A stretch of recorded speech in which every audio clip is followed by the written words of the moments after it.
air sangat tidak boleh kita buang-buang begitu saja, karena tanpa air makhluk hidup tidak akan bisa hidup. Nah, kami memberikan solusi yang cermat terkait permasalahan lingkungan dari adanya pencemaran air di sekitar kita.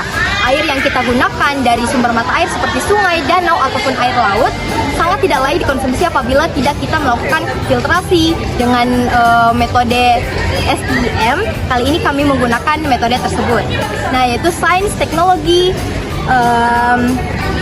teknik, seni, dan matematika.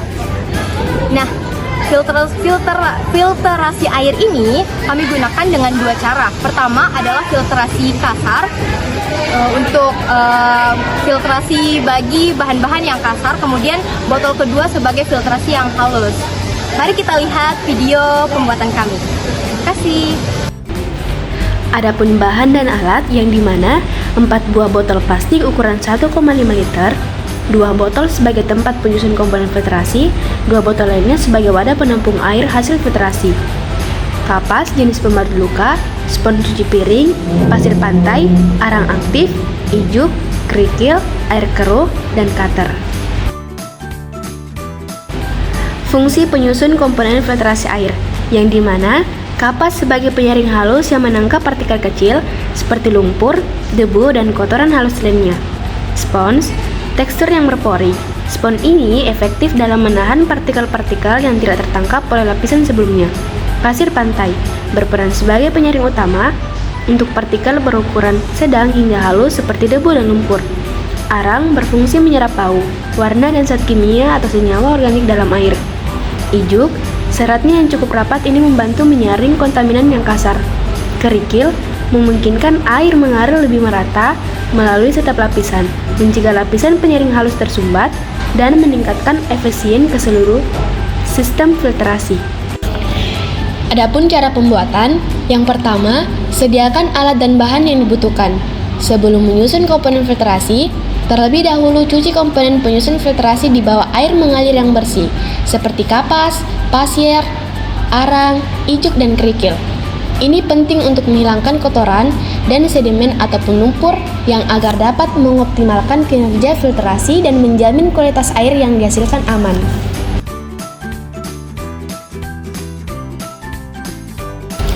Setelah proses pencucian, selanjutnya beralih ke proses perakitan filtrasi. Pertama, pembuatan wadah filtrasi yaitu potong 2 botol plastik menggunakan cutter dengan hati-hati sekitar 28 cm dari mulut botol. 2 botol selanjutnya potong sekitar 15 cm dari pantat botol. Agar hasil proses filtrasi air bekerja dengan baik dan menghasilkan air yang jernih, perlu diperhatikan bahwa komponen penyusun filtrasi harus dibedakan berdasarkan tekstur dan manfaat komponen penyusun. Di sini kita membuat 2 filtrasi air, yaitu botol pertama, komponen penyusun filtrasi kasar untuk menyaring partikel besar, dan botol kedua, komponen penyusun filtrasi halus untuk menyaring partikel kecil. Untuk botol pertama, komponen penyusun filtrasi halus, masukkan kapas dari dalam mulut botol, tutup botol dengan ketinggian sekitar 10 cm. Kemudian, masukkan spons yang telah digunting lebar, pasir setinggi 6 cm, arang 8 cm.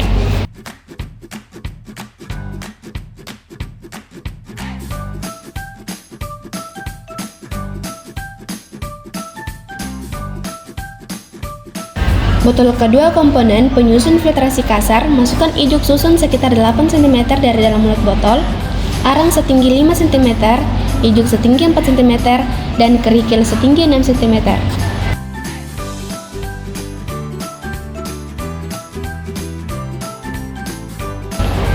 Setelah kerangka per bagian sudah jadi, kemudian susun menjadi satu sistem filtrasi. Pertama, wadah paling bawah adalah tempat penampung hasil filtrasi air. Di atasnya adalah botol komponen penyusun filtrasi halus, dan terakhir adalah botol komponen penyusun filtrasi kasar.